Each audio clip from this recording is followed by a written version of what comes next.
Ya, Assalamualaikum warahmatullahi wabarakatuh.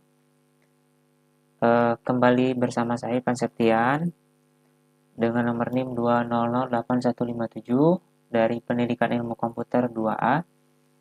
Nah, di sini kali ini kita akan membahas soal tentang percabangan.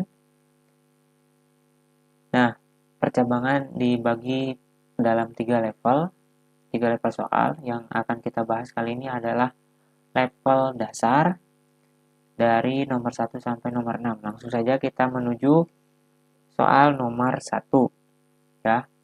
Nomor 1 itu program menentukan susunan huruf konsonan, vokal, konsonan. Ya, kita akan memeriksa apakah input yang kita masukkan itu susunannya konsonan, vokal, konsonan atau bukan.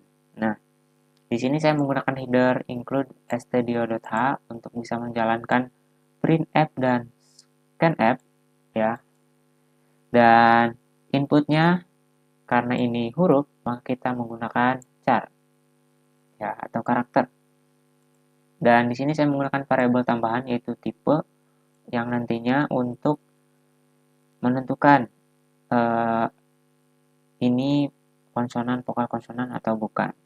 Yang tipe datanya itu integer. Nah, ini seperti biasa scanf, printf ya.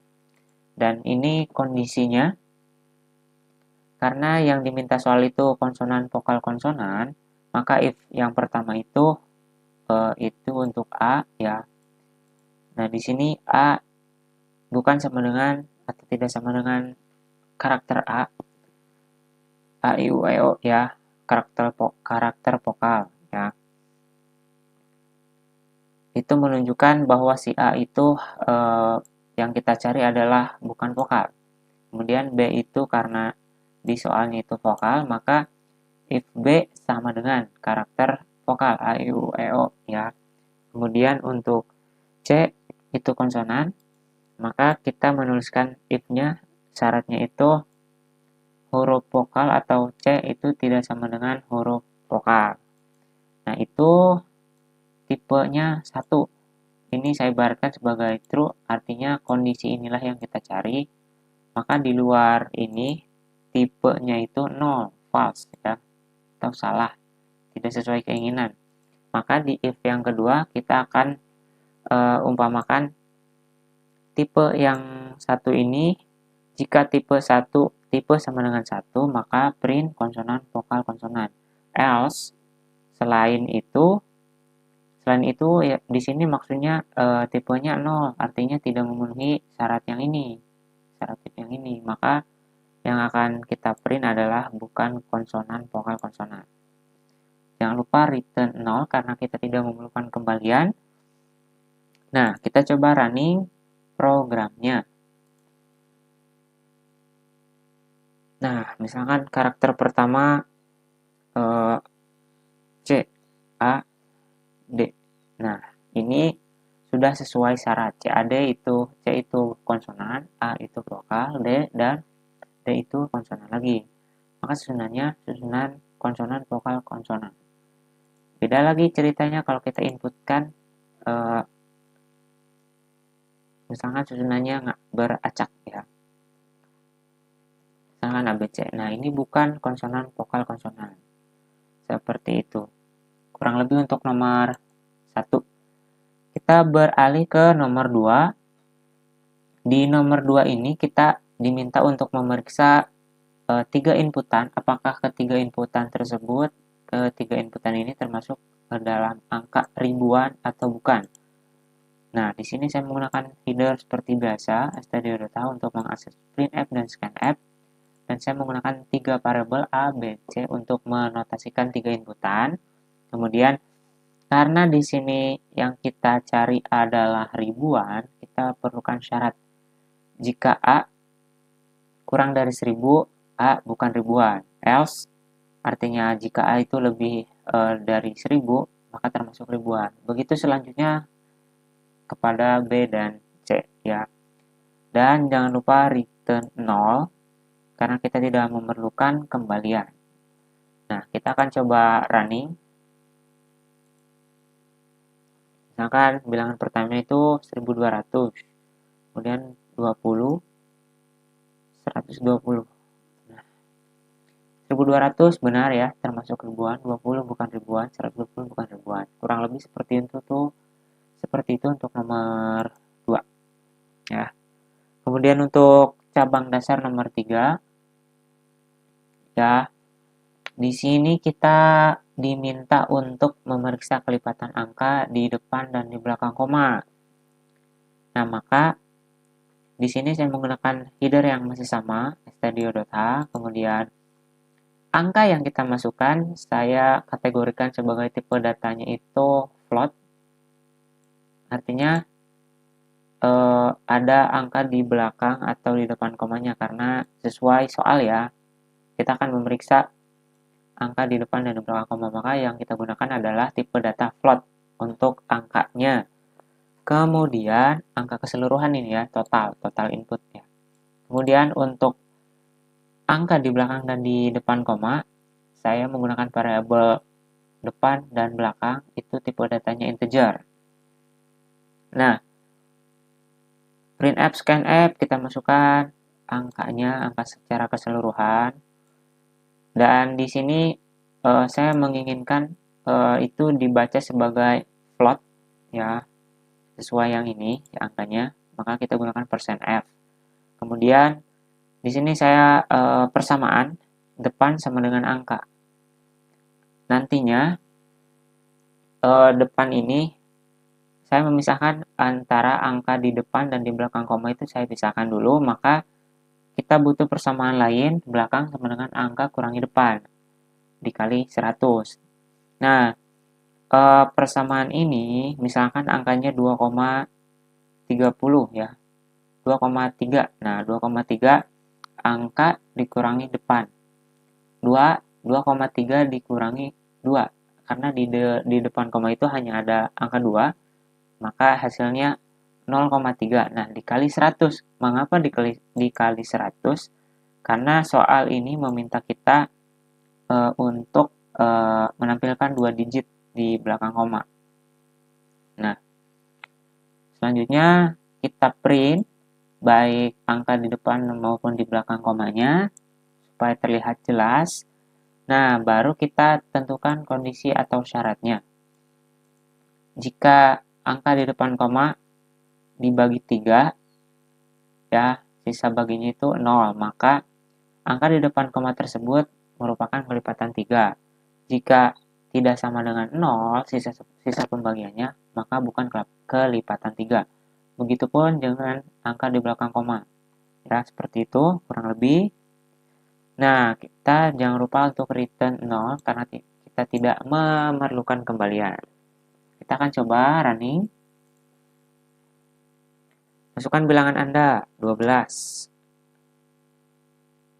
Oh iya, mohon maaf, saya ulangi. Tadi terpencet enternya. Float ya, misalnya 12,5. Nah, angka di depan koma 12. Angka di belakang koma yang tadinya 5 menjadi 50. Ditambahkan 0 karena kita menginginkan atau mengharuskan 2 angka di belakang koma. Maka dari itu, angka di depan koma merupakan kelipatan 3. Ya, 12 itu kelipatan 3, sedangkan 50 itu bukan kelipatan 3. Ya, seperti itu. Untuk nomor 3. Kita lanjutkan ke soal nomor 4. Nah, di sini kita diminta untuk mengoperasikan 2 bilangan. Kondisinya genap atau ganjil. Nah, jika genap itu dijumlahkan dan ganjil dikalikan. Maka kita bisa menuliskan programnya seperti ini. Saya membuat 3 variabel ya. Pertama, variabel A, B sebagai inputan dan variabel hasil sebagai operasi antara kedua bilangan. Ya. Dan di sini saya menggunakan dua if else if ya. If else ya. Ini percabangannya yang saya gunakan. Kemudian di sini untuk bilangan genap saya menggunakan if A mod 2 sama dengan 0 dan B mod 2 sama dengan 0. Nah, karena di sini syarat genap, Jika keduanya genap, maka akan dijumlahkan. Nah, maka printf-nya tambahkan hasil dari penjumlahan. Kemudian else if, jika sisa bagi dari angka yang dimasukkan itu tidak sama dengan 0. Sisa hasil bagi dengan angka 2 itu tidak sama dengan 0, maka bilangan tersebut ganjil, maka kita akan kalikan. Nah, printf-nya itu hasil perkalian dari ini. Kemudian else itu, kenapa saya menggunakan else? Ini untuk menampilkan jika kedua tipe bilangan itu berbeda, misalkan satu genap, satu ganjil. Maka saya tampilkan di sini, maaf, bilangan tidak dioperasikan karena syaratnya kedua bilangan itu harus genap-genap atau ganjil-ganjil, tidak boleh ganjil atau genap. Jika keduanya berbeda, maka saya akan menuliskan seperti ini. Ya, kita akan coba running programnya. Misalkan bilangan pertama 12, 4, kita coba yang genap dulu. Nah, penjumlahan seperti ini. Nah, jika ganjil semua, 3 dan 5 misalkan, nah, itu akan dikalikan, hasilnya 15. Kemudian jika satu genap, satu ganjil. Nah, maaf, bilangan tidak dioperasikan karena tidak sesuai perintah soal ya. Itu untuk nomor 4, kemudian kita ke nomor 5. Nah, di sini di nomor 5 ini kita menentukan input yang kita masukkan apakah termasuk kelipatan 4 atau bukan. Tentunya input kita adalah integer ya, bilangan bulat, positif tentunya. Nah, ini saya menggunakan printf scanf ya, karena header kita include stdio.h. Nah, di sini saya menggunakan syarat kondisi ya. Jika A mod 4 sama dengan 0, nah itu artinya sisa bagi A dibagi 4, sisa bagi A dibagi 4 sama dengan 0, maka termasuk kelipatan 4. Jika hasilnya bukan sama dengan 0, maka itu bukan kelipatan 4. Ya, seperti itu. Kurang lebih kita coba running. Misalkan 16. Nah, 16 itu kelipatan 4. Misalkan kita coba dengan bilangan lain, 13, bukan kelipatan 4. Nah, seperti itu kurang lebih untuk soal nomor 5. Nah, soal terakhir di cabang atau level dasar ini, soal nomor 6. Nah, di sini nomor 6 ini kita diminta untuk menampilkan program diskon dengan ketentuan kita akan mendapat diskon jika berbelanja lebih dari 100.000. Namun kita di sini dibebaskan untuk menentukan besaran diskonnya. Di sini saya menggunakan 15% diskon ya. Diskon.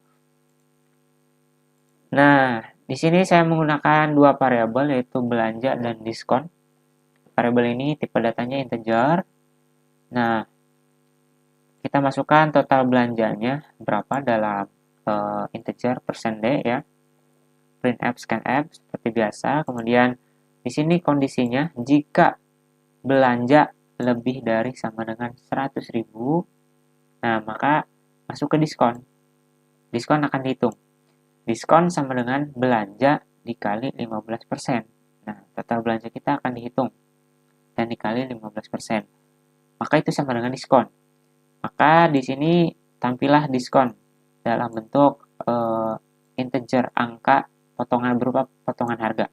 Nah, jika kita berbelanjanya kurang dari 100.000, maka diskon sama dengan belanja dikali 0. Karena sama saja kita tidak mendapatkan diskon. Seperti itu. Dan di sini saya tampilkan total yang harus dibayar setelah diskon. Belanja digoreng diskon ya. Oke, kita coba running programnya. Misalkan saya belanja 130.000.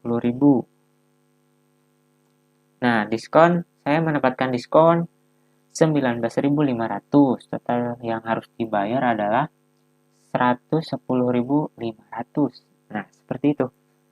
Kemudian kita coba belanja kurang dari 100.000, misalkan 12.000 saja. Nah, Anda tidak mendapatkan diskon. Total yang harus dibayar 12.000. Nah, kurang lebih seperti itu untuk soal level dasar ini. Kita akan bertemu di soal level selanjutnya. Terima kasih.